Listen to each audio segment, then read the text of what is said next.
ಎಷ್ಟು busy vlog ಅಂದರೆ ಅಷ್ಟು ಬ್ಯುಸಿ ವ್ಲಾಗ್ ಅಂತಲೇ ಹೇಳ್ಬೋದು. ಹಾಯ್ ಹಲೋ ಎಲ್ಲರಿಗೂ ನಮಸ್ಕಾರ. ಎಲ್ಲರೂ ಹೇಗಿದ್ದೀರಾ? ನಾನು ತುಂಬ ಚೆನ್ನಾಗಿದ್ದೀನಿ. ಹೋಪ್ ನೀವು ಕೂಡ ತುಂಬ ಚೆನ್ನಾಗಿದ್ದೀರಾ ಅಂದ್ಕೊಂಡಿದ್ದೀನಿ. ಇವತ್ತಿನ ಈ ವ್ಲಾಗ್ಗೆ ನಿಮ್ಮೆಲ್ರಿಗೂ ವೆಲ್ಕಮ್ ಬ್ಯಾಕ್ ಅಂತ ಹೇಳ್ತಾ ಇವತ್ತಿನ ಈ ವ್ಲಾಗ್ನ ಶುರು ಮಾಡ್ತಾಯಿದ್ದೀನಿ. ಈ ವ್ಲಾಗ್ ಬಂದ್ಬಿಟ್ಟು ನೇಲ್ ಆರ್ಟ್ ಕ್ಲಾಸ್ನ ಮಾಡ್ತಾಯಿದ್ದೀನಿ. ಇದೇನಪ್ಪ ಮೊನ್ನೆ ಅಷ್ಟೇ ಮುಗಿಸ್ಕೊಂಬಂದು ಈಗ ಆಲ್ರೆಡಿ ಕ್ಲಾಸ್ನ ಶುರು ಮಾಡಿದ್ದಾಳೆ ಅಂತ ಅಂದ್ಕೊತಿದ್ದೀರಾ. ಇವರು ನನ್ನ ಮೇಲೆ ನಂಬಿಕೆ ಇಟ್ಕೊಂಡು ನಾನು ಈಗಷ್ಟೇ ಬ್ಯೂಟಿಷನ್ ಕೋರ್ಸ್ನ ಮುಗಿಸ್ಕೊಂಡು ಬಂದಿದ್ದೀನಿ. ಆ್ಯಂಡ್ ನನಗೆ ಟ್ರಾವೆಲ್ ಮಾಡೋದಕ್ಕಾಗಲ್ಲ ಅಂತ ಹೇಳ್ಬಿಟ್ಟು ಇವರು ನಮ್ಮ ತುಮಕೂರವರು. ನೀವು ಈಗ ಕಲ್ತಿದ್ದೀರಲ್ವ, ನಿಮಗೂ ಇವಾಗ ಫ್ರೆಶ್ ಮೈಂಡ್ ಇರುತ್ತೆ. ನೀವು ಕಲ್ತಿರೋದಷ್ಟು ನನಗೆ ಹೇಳ್ಕೊಡೋದಕ್ಕೆ ಈಸಿ ಆಗುತ್ತೆ. ಸೊ ಹಾಗಾಗಿ ನಾನು ನಿಮ್ಮ ಹತ್ರನೇ ಕಲ್ತ್ಕೊತೀನಿ ಅಂತ ಹೇಳ್ಬಿಟ್ಟು ಅವರು ನಾನು ಕ್ಲಾಸ್ ಮುಗಿಸ್ಕೊಂಡು ಬರ್ತಿರೋ ದಿನವೇ ನಂಗೆ ಕಾಲ್ ಮಾಡಿ ನನಗೆ ಮಾತಾಡಿದ್ರು. ನಾನು ಹೆಂಗಪ್ಪ ಹೇಳೋದು, ನನಗೆ ಎಕ್ಸ್ಪೀರಿಯೆನ್ಸ್ ಆಗಬೇಕಲ್ವ, ಆಮೇಲೆ ನಾನು ನಿಮ್ಗೆ ಹೇಳ್ಕೊಡೋಕ್ಕೆ ಸರಿ ಹೋಗುತ್ತೆ. ಎಕ್ಸ್ಪೀರಿಯೆನ್ಸ್ ಬೇಕು. ನಂಗೆ ಥಿಯರಿ ನಾಲೆಡ್ಜು ಮತ್ತು ನಾನೇನು ಕಲ್ತಿದ್ದೀನಿ ಅಷ್ಟನ್ನು ನಾನು ಹೇಳ್ಕೊಡ್ಬಲ್ಲೆ, ಬಟ್ ಎಕ್ಸ್ಪೀರಿಯೆನ್ಸ್ ಬಗ್ಗೆ ನನಗೆ ಐಡಿಯಾ ಇಲ್ಲ ಅಂತ ಹೇಳಿದ್ದಕ್ಕೆ, ಸರಿ ನೀವು ಎಷ್ಟು ಕಲ್ತಿದ್ದೀರಾ ಅದ್ರದ್ದೇ ನನಗೆ ಹೇಳ್ಕೊಡಿ ಅಂತ ಹೇಳ್ಬಿಟ್ಟು ನನ್ನ ಮೇಲೆ ನಂಬಿಕೆ ಇಟ್ಕೊಂಡು ಇವರು ನನ್ನ ಕ್ಲಾಸಿಗೆ ಜಾಯ್ನ್ ಆಗಿದ್ದಾರೆ, ನೇಲ್ ಆರ್ಟ್ ಕ್ಲಾಸಿಗೆ.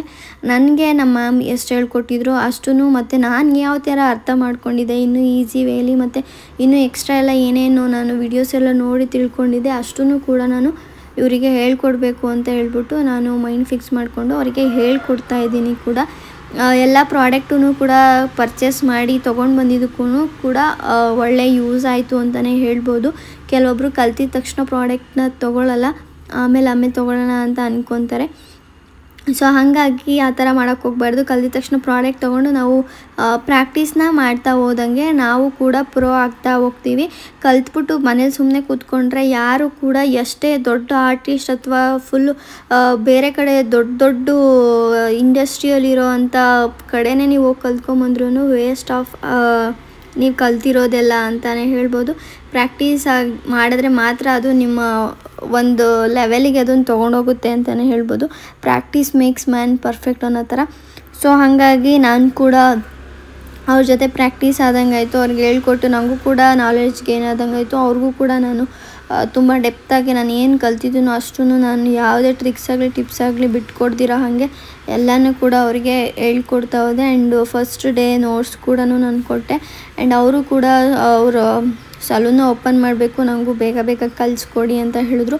ಸೊ ಹಂಗಾಗಿ ಅವ್ರ ಮಗುನೂ ಕೂಡ ಅವ್ರನ್ನೂ ಡೇ ಕೇರಲ್ಲೆಲ್ಲ ಬಿಟ್ಬಿಟ್ಟು ಬರ್ತಾಯಿದ್ರು ಕಲ್ತ್ಕೊಳ್ಳೋದಕ್ಕೆ. ಸೊ ಹಂಗಾಗಿ ಅವರಿಗೆ ನಾನು 100% ಕೊಡಬೇಕು, ಜೆನ್ಯೂನಾಗಿ ಅವರಿಗೆ ಹೇಳ್ಕೊಡ್ಬೇಕು ಅಂತ ಹೇಳ್ಬಿಟ್ಟು ನಾನು ಕಂಪ್ಲೀಟಾಗಿ ಅವರಿಗೆ ಕ್ಲಾಸ್ನ ಹೇಳ್ಕೊಡ್ತಾಯಿದ್ದೆ. ಆ್ಯಂಡ್ ಇವಾಗ ನಾನು 1 2 3 ನೇಲ್ ಆರ್ಟ್ಗಳನ್ನೆಲ್ಲ ಮಾಡಿ ನನಗೀಗ ಫುಲ್ ಎಕ್ಸ್ಪೀರಿಯೆನ್ಸ್ ಆದಂಗೆ ಆಗಿದೆ. ನಾನು ಚೆನ್ನಾಗಿ ಮಾಡ್ತೀನಿ ಅನ್ನೋ ಕಾನ್ಫಿಡೆನ್ಸ್ ನನಗೂ ಕೂಡ ಬಂದಿದೆ. ಆ್ಯಂಡ್ ನಂದು ಇನ್ಸ್ಟಾಗ್ರಾಮಲ್ಲಿ ಆಲ್ರೆಡಿ ನಾನು ಅಪ್ಲೋಡ್ ಕೂಡ ಮಾಡಿದ್ದೀನಿ, ಯಾವ ರೀತಿ ಮಾಡಿದ್ದೀನಿ ನನ್ನ ವರ್ಕ್ನ ಅಂತ. ನಿಮಗೆ ಯಾರಿಗಾದ್ರೂ ಮೆಹಂದಿ ಮೇಕಪ್ ಅಷ್ಟೇ ಇತ್ತು ಇಷ್ಟು ದಿನ, ನಿಮಗೆ ನೇಲ್ ಆರ್ಟು ಕೂಡ ಬೇಕು ಅಂತಂದ್ರೂ ನೀವು ನನ್ನನ್ನು ಕಾಂಟ್ಯಾಕ್ಟ್ ಮಾಡ್ಬೋದು. ನನ್ನ ನಂಬರ್ ಕೂಡ ಕೊಟ್ಟಿರ್ತೀನಿ. ನಿಮ್ಗೆ ಇಷ್ಟ ಆದರೆ ನಾನು ಬೆಸ್ಟ್ ಪ್ರೈಸಲ್ಲಿ ನಿಮಗೆ ನೇಲ್ ಆರ್ಟ್ನ ಮಾಡಿಕೊಡ್ತೀನಿ. ಆ್ಯಂಡ್ ನನ್ನನ್ನು ನಂಬಿ ಕ್ಲಾಸ್ ಕಲಿಯೋದಕ್ಕೆ ಬಂದಿದ್ರು ಅಂತ ಚಂದನವ್ರಿಗೂ ಕೂಡ ತುಂಬಾ ಥ್ಯಾಂಕ್ಸ್ ಹೇಳೋಕ್ಕೆ ಇಷ್ಟಪಡ್ತೀನಿ. ಆ್ಯಂಡ್ ಅವರೂ ಕೂಡ ನಾನು ಹೇಳ್ಕೊಟ್ಟಿದ್ದನ್ನು ಕೂಡ ನೀಟಾಗಿ ಚೆನ್ನಾಗಿ ಕಲ್ತ್ಕೊತಾಯಿದ್ರು. ಆ್ಯಂಡ್ ಡೌಟ್ ಇದ್ರೂ ಕೂಡ ಕೇಳ್ತಾಯಿದ್ರು. ನನಗೆ ಗೊತ್ತಿರೋಷ್ಟು ನಾನು ಅವರಿಗೆ ಹೇಳ್ಕೊಡ್ತಾಯಿದ್ದೆ. ಗೊತ್ತಿರಲಿಲ್ಲ ಅಂದ್ರೂ ಕೂಡ ನಾನು ತಿಳ್ಕೊಂಡು ಹೇಳ್ತೀನಿ ಅಂತಲೂ ಕೂಡ ಅವ್ರಿಗೆ ಹೇಳ್ಕೊಡ್ತಾಯಿದ್ದೆ. ಫುಲ್ಲು ಡೀಟೇಲಾಗಿ ಎಷ್ಟು ನಾಲೆಡ್ಜ್ ನಾನು ಪಡ್ಕೊಂಡು ಬಂದಿದ್ನೋ ಅದಕ್ಕೂ ಜಾಸ್ತಿನೇ ಅನ್ನಂಗೆ ನಾನು ತಿಳ್ಕೊಂಡಿರೋದನ್ನು ಸೇರಿ ಅವರಿಗೆ ಕೊಟ್ಟೆ.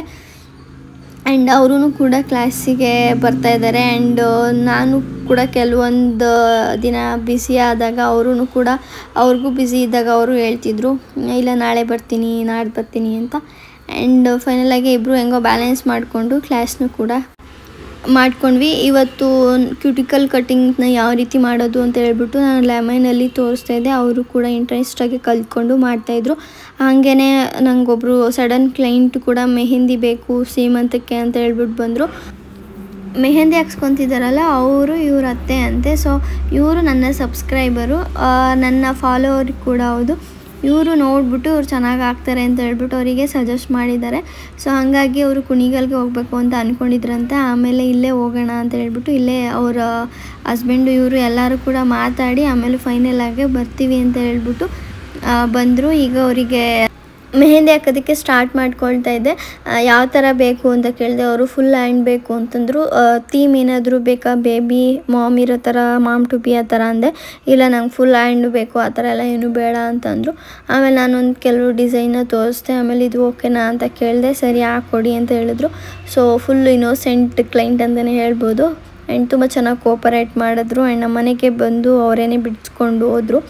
ಆ್ಯಂಡ್ ಫಸ್ಟು ರೈಟ್ ಹ್ಯಾಂಡಿಗೆ ಫಸ್ಟ್ ಫಿನಿಶ್ನ ಮಾಡಿದೆ. ಆ್ಯಂಡ್ ತುಂಬಾ ಚೆನ್ನಾಗಿ ಬಂದಿತ್ತು. ನನಗೂ ಕೂಡ ತುಂಬಾ ಇಷ್ಟ ಆಯಿತು. ಆ್ಯಂಡ್ ತುಂಬ ಸೊಂಟ ಕೂಡ ನೋವ್ತಾಯಿತ್ತು.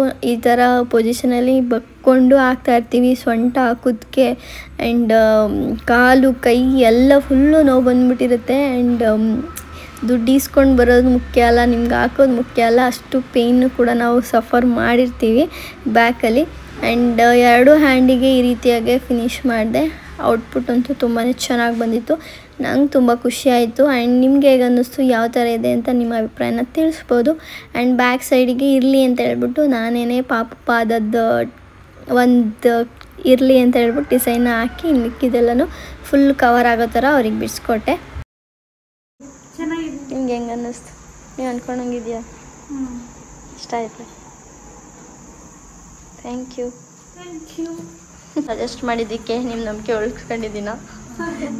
ನಾನು ನಿಮ್ಮ ನಂಬಿಕೆ ಉಳಿಸ್ಕೊಳ್ಳೋದಕ್ಕಿಂತ ನಾನು ಅವ್ರ ನಂಬಿಕೆ ಉಳಿಸ್ಕೊಂಡಿದ್ದೀನಿ ಅಂತ ನಮ್ಗೆ ಖುಷಿ ಆಯ್ತೈತೆ. ನಿಮ್ಗೆ ಇಷ್ಟ ಆದರೆ ಅವ್ರ ಪಾಪ ರೆಫರ್ ಮಾಡಿದ್ದಕ್ಕೂ ಪಾಪ ಅವ್ರಿಗೆ ಖುಷಿ ಆಗುತ್ತಲ್ವ. ನಿಮ್ಗೆ ಇಷ್ಟ ಆಗಲಿಲ್ಲ ಅನ್ನಿಸ್ತು, ಎಂಥವಳನ್ನ ರೆಫರ್ ಮಾಡಿದ್ರು ಅಂತ ನಿಮ್ಮ ಮನಸ್ಸಿಗೂ ಬರ್ತಿತ್ತಲ್ವಾ.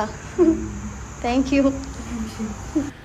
ಅವರಿಗೂ ತುಂಬ ಇಷ್ಟ ಆಯಿತು, ನನಗೂ ತುಂಬ ಇಷ್ಟ ಆಯಿತು ಮೆಹಂದಿ. ನಿಮಗೆ ಹೇಗೆ ಅನ್ನಿಸ್ತು ಅಂತ ನಿಮ್ಮ ಅಭಿಪ್ರಾಯನ ತಿಳಿಸಿ.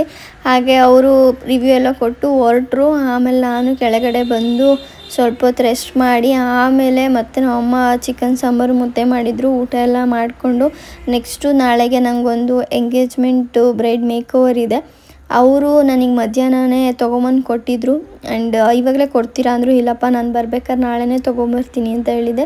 ಸೊ ಮೆಹಂದಿಗೆ ಬೇರೆ ಬರ್ತೀನಿ ಅಂತ ಹೇಳಿದ್ರಲ್ಲ, ಸೊ ಹಾಗಾಗಿ ಸೀರೆ 2 ತಂದು ಕೊಟ್ಟಿದ್ದರು ಪ್ರೀ ಪ್ಲೀಟಿಂಗ್ ಮಾಡೋದಕ್ಕೆ. ಒಂದು ಗ್ರೀನ್ ವಿತ್ ಪಿಂಕ್ ಕಾಂಬಿನೇಷನ್ನು ತುಂಬ ಚೆನ್ನಾಗಿತ್ತು. ಇದನ್ನು ಫಸ್ಟು ಪ್ರೀ ಪ್ಲೀಟಿಂಗ್ ಮಾಡಿ ಎತ್ತಿಟ್ಕೊಂಡೆ. ಅದಾದಮೇಲೆ ಮತ್ತೆ ಇನ್ನೂ ಒಂದು ಸ್ಯಾರಿ ಕೂಡ ಇತ್ತು. ಸೆಕೆಂಡ್ ಸ್ಯಾರಿ ಚೇಂಜ್ ಮಾಡೋದವರು ಆಲ್ರೆಡಿ 11 ಆಗ್ತಾ ಬಂದಿತ್ತು. ಇದನ್ನು ಕೂಡ ಸ್ಯಾರಿನ ಪ್ರೀ ಪ್ಲೀಟಿಂಗ್ ಮಾಡೋ ಅಷ್ಟರಲ್ಲಿ ಫೈನಲಾಗಿ ಬೆಳಗ್ಗೆ ಬೇಗನೂ ಹೊರಡಬೇಕು, ಬೆಳಗ್ಗೆ ಆಗಲ್ಲ ಅಂದ್ಬಿಟ್ಟು 2 ಸ್ಯಾರಿನೂ ಕೂಡ ಟೈಮ್ ಕೊಟ್ಟು ನೀಟಾಗೆ ಪ್ರೀ ಪ್ಲೀಟಿಂಗ್ನ ಮಾಡ್ಕೊತಾ ಇದ್ದೀನಿ. ಆ್ಯಂಡ್ ನಿಮ್ಗೆ ಯಾರಿಗಾದ್ರೂ ಸ್ಯಾರಿ ಪ್ರೀ ಪ್ಲೀಟಿಂಗ್ ಬೇಕು ಅಂತಂದರೂ ಕೂಡ ನನಗೆ DM ಮಾಡಿ ನೀವು ನಿಮ್ಮ ಸ್ಯಾರಿನೂ ಕೂಡ ಇಷ್ಟೇ ಕೇರ್ಫುಲ್ಲಾಗಿ ನೀಟಾಗೆ ಸ್ಯಾರಿ ಪ್ರೀ ಪ್ಲೀಟಿಂಗ್ನ ಮಾಡಿಕೊಡ್ತೀನಿ. ಆ್ಯಂಡ್ ಫೈನಲಾಗಿ ಫಿನಿಶ್ ಆಗ್ತಾ ಬಂತಲ್ಲ, ತುಂಬ ಖುಷಿ ಆಯಿತು. ಅದಕ್ಕೆ ಅದರಲ್ಲೇ ಬಾಯ್ ಹೇಳ್ತಾ ಇದ್ದೆ ಐರನ್ ಬಾಕ್ಸಲ್ಲಿ. ಆ್ಯಂಡ್ 2 ಸ್ಯಾರಿ ಈ ರೀತಿಯಾಗಿ ಪ್ರೀ ಪ್ಲೀಟಿಂಗ್ ಮಾಡೋ ಅಷ್ಟರಲ್ಲಿ 11:30 ಆಗಿತ್ತು. 2 ಕೂಡ ಸ್ಯಾರಿ ಬಾಕ್ಸ್ ಫೋಲ್ಡಿಂಗ್ ಕವರ್ ಒಳಗಡೆ ಹಾಕಿ ಎತ್ತಿಟ್ಕೊಂಡು ಮಲ್ಕೊಂಡೆ. ಅದಾದಮೇಲೆ ಬೆಳಗ್ಗೆ ಅಪ್ಪು ಸ್ಕೂಲ್ ಹತ್ರ ಒಂದು ಪೇರೆಂಟ್ಸ್ ಮೀಟಿಂಗ್ ಕೂಡ ಇತ್ತು. ಸೊ ಹಾಗಾಗಿ ಅವನನ್ನು ಕರ್ಕೊಂಡು ಹೋಗ್ಬಿಟ್ಟು ಪೇರೆಂಟ್ಸ್ ಮೀಟ್ ಅಟೆಂಡ್ ಮಾಡಿಬಿಟ್ಟು ಮನೆಗೆ ಬಂದೆ. ಅವನಿಗೆ ಕಾಲೊತ್ತು ಅಂತ ಅವನು ಹೇಳ್ತಾ ಇದ್ದೆ. ಸ್ವಲ್ಪ ಕಾಲು ಹೊತ್ತು ಕೊಡ್ತಾ ಇದ್ದ ನನ್ನ ಮಗ ಪಾಪ ಪ್ರೀತಿಯಿಂದ. ಆ್ಯಂಡ್ ಒಂದೊಂದು ಸರಿ ಹೇಳಿದ ಮಾತು ಕೇಳ್ತಾನೆ, ಕೆಲವೊಂದು ಸತಿ ಹೇಳಿದ ಮಾತೇ ಕೇಳಲ್ಲ. ಸಾರಿ, ನಾನು ಕನ್ಫ್ಯೂಸ್ ಆಗಿಬಿಟ್ಟಿದ್ದೀನಿ. ಆದರೂ ನೆಕ್ಸ್ಟ್ ಡೇ ಎಂಗೇಜ್ಮೆಂಟ್ ಇದ್ದಿದ್ದು ನೆಕ್ಸ್ಟ್ ಡೇ ಅಂತಲೇ ಹೇಳ್ಬಿಟ್ಟಿದ್ದೀನಿ. ಆ್ಯಂಡ್ ಸಂಡೇ ಇದ್ದಿದ್ದು ಎಂಗೇಜ್ಮೆಂಟು. ಸೊ ಸಂಡೇಗೆ ಒಂದು ಡೆಕೋರೇಷನ್ ಕೂಡ ಇತ್ತು, ಅದಕ್ಕೆ ಪ್ರಿಂಟ್ ಹಾಕ್ಸ್ಕೊಂಬರಕ್ಕೆ ಹೋಗಿದ್ದೆ. ಆಮೇಲೆ ಸಂಪ್ರೀತ ಸ್ಯಾರಿ ಪ್ರೀ ಪ್ಲೀಟಿಂಗ್ ಮಾಡ್ಕೊಂಡು ಹೋಗೋಕ್ಕೆ ಅಂತ ಹೇಳ್ಬಿಟ್ಟು ಬಂದಿದ್ದು. ಅವ್ರದ್ದು ಅವರಿಗೆ ಒಂದು ಸ್ವಲ್ಪ ನೇಲ್ ಪೇಂಟ್ ಕೂಡ ಹಾಕ್ಕೊಟ್ಟು ಅವ್ರ ಕೈಗೆ. ಆಮೇಲೆ ಬೆಳಗ್ಗೆ ಬೇಗನೆ ಎದ್ದು ರೆಡಿಯಾಗಿ ಪೂಜನ್ನ ಕರ್ಕೊಂಡು ಎಂಗೇಜ್ಮೆಂಟ್ ಬ್ರೈಡ್ ಮೇಕ್ ಓವರ್ ಇತ್ತಲ್ಲ, ಅಲ್ಲಿಗೆ ಇಬ್ಬರೂ ಕೂಡ ಹೊರಟ್ವಿ. ಲೊಕೇಶನ್ ರೀಚ್ ಆದ್ವಿ. ಅಲ್ಲಿ ರೀಚ್ ಆಗಿದ ತಕ್ಷಣ ಅವರು ತಿಂಡಿ ಮಾಡಿ ಅಂತ ಹೇಳಿದ್ರು. ಸೊ ಹಂಗಾಗಿ ಗಾಡಿ ಪಾರ್ಕ್ ಮಾಡಿಬಿಟ್ಟು ಕಿಟ್ಟೆಲ್ಲನೂ ಕೂಡ ಒಳಗಡೆ ಎತ್ತಿಟ್ಬಿಟ್ಟು ತಿಂಡಿ ಮಾಡೋಣ ಅಂತ ಹೇಳ್ಬಿಟ್ಟು ಹೋಗಿ ತಿಂಡಿ ಉಪ್ಪಿಟ್ಟು ಮತ್ತು ಕೇಸರಿಬಾತ್ ಮಾಡಿದ್ದು ತಿಂದ್ಕೊಂಡು ಆಮೇಲೆ ಇವ್ರನ್ನ ರೆಡಿ ಮಾಡಿದ್ವಿ. ತುಂಬ ಚೆನ್ನಾಗಿ ಕಾಣಿಸ್ತಾಯಿದ್ರು. ಜ್ಯೋತಿ ಅವ್ರ ಎಂಗೇಜ್ಮೆಂಟಿಗೆ ರೆಡಿಯಾಗಿದ್ದರು. ಕೆಳಗಡೆ ಹೂಮುಷ ಶಾಸ್ತ್ರ ಕುಂಕುಮ ಎಲ್ಲ ಇಟ್ಕೊಂಡು ಆಮೇಲೆ ಚೌಟ್ರಿ ಹತ್ರ ಬಂದರು. ಕುಂಕುಮ ಎಲ್ಲ ಇಟ್ಕೊಟ್ಟಿದ್ರು. ಸೊ ಅದನ್ನೆಲ್ಲ ತೆಗೆದು ಸ್ಯಾರಿನ ಶೈನ್ ಮಾಡಿಬಿಟ್ಟು ಅವರಿಗೆ ಸ್ವಲ್ಪ ಟಚಪ್ನ ಮಾಡಿಕೊಟ್ಬಿಟ್ಟು ಸೆಕೆಂಡ್ ಸ್ಯಾರಿ ಚೇಂಜ್ ಮಾಡಿ ಇವಾಗ ಫೈನಲ್ ಆಗಿ ಅವರು ರಿಂಗ್ ಎಕ್ಸ್ಚೇಂಜಿಗೆ ರೆಡಿ ಆಗ್ತಾ ಇದ್ದಾರೆ. ಆ್ಯಂಡ್ ತುಂಬಾ ಚೆನ್ನಾಗಿ ಕಾಣಿಸ್ತಾ ಇದ್ರು. ಸೆಟಲ್ಡ್ ಆಗಿತ್ತು ಮೇಕಪ್ಪು ಅಷ್ಟರಲ್ಲಿ. ಆ್ಯಂಡ್ ನಿಮ್ಗೆ ಹೇಗೆ ಅನ್ನಿಸ್ತು, ಹೇಗೆ ಕಾಣಿಸ್ತಾ ಇದ್ದಾರೆ ಅಂತ ಹೇಳ್ಬಿಟ್ಟು ನಿಮ್ಮ ಅಭಿಪ್ರಾಯನ ನೀವು ತಿಳಿಸ್ಬೋದು. ಆ್ಯಂಡ್ ನನಗಂತೂ ಪರ್ಸ್ನಲಿ ತುಂಬ ಇಷ್ಟ ಆಯಿತು ಇವರ ಲುಕ್ಕು. ಆ್ಯಂಡ್ ಅವರ ಫ್ಯಾಮಿಲಿ ಫ್ರೆಂಡ್ಸ್ ಎಲ್ಲರಿಗೂ ಕೂಡ ಇಷ್ಟ ಆಯಿತು ಮೇಕಪ್ಪು. ಹಾಗೆ ಗ್ರೂಮ್ಗೂ ಕೂಡ ಮೇಕಪ್ ಇತ್ತು. ಅವರಿಗೆ ಮೇಕಪ್ನ ಮಾಡಿ ಕಳಿಸ್ಕೊಟ್ವಿ. ಅವರಿಬ್ಬರು ಶೂಟ್ ಮಾಡ್ಕೊಳ್ಳೋದಕ್ಕೆ, ಫೋಟೋ ತೆಗೆದುಕೊಳ್ಳೋದಕ್ಕೆ ಹೋದರು. ಆಮೇಲೆ ನಾನು ಮಿಕ್ಕಿದ ಪ್ರಾಡಕ್ಟ್ ಎಲ್ಲನೂ ಕೂಡ ಕ್ಲೀನ್ ಮಾಡ್ಕೊತಾ ಇದ್ದೆ. ಬ್ರಷಸ್ನೆಲ್ಲನೂ ಕೂಡ ಅಲ್ಲೇ ನೀಟಾಗಿ ಸ್ವಲ್ಪ ಸ್ಯಾನಿಟೈಸ್ ಮಾಡ್ಕೊಂಬಿಡ್ತೀನಿ. ಆಮೇಲೆ ಮನೆಗೆ ಬಂದು ಫ್ರೆಶಪ್ ಆಗಿ ಮತ್ತು ರೆಡಿಯಾಗಿ ಕುಣಿಗಲ್ಗೆ ಬಂದ್ವಿ. ಆಮೇಲೆ ಅವಳಿಗೆ ಜ್ಯೂಸ್ ಕೊಡಿಸಿ ನಾನು ಕೂಡ ಜ್ಯೂಸ್ ಕುಡ್ಕೊಂಡು ನಾನು ಬೆಂಗಳೂರಿಗೆ ಹೊರಟೆ. ನಾಳೆ ನನಗೆ ಒಂದು ಆರ್ಡ್ರ್ ಇದೆ. ಸೊ ಹಂಗಾಗಿ ಕಿಟ್ ಎಲ್ಲನೂ ಡೆಕೋರೇಷನ್ಗೆ ಬ್ಯಾಕ್ ಡ್ರಾಪ್ ಕೇಳಿದರು. ಹಂಗೆ ಅವ್ರ ಕಾರಲ್ಲಿ ಹಾಕೊಂಬತ್ತೀನಿ ಅಂತ ಹೇಳಿದ್ರು. ಸೊ ಹಂಗಾಗಿ ಕಿಟ್ಟೆಲ್ಲ ಏನೂ ತೊಗೊಳ್ಳಿಲ್ಲ.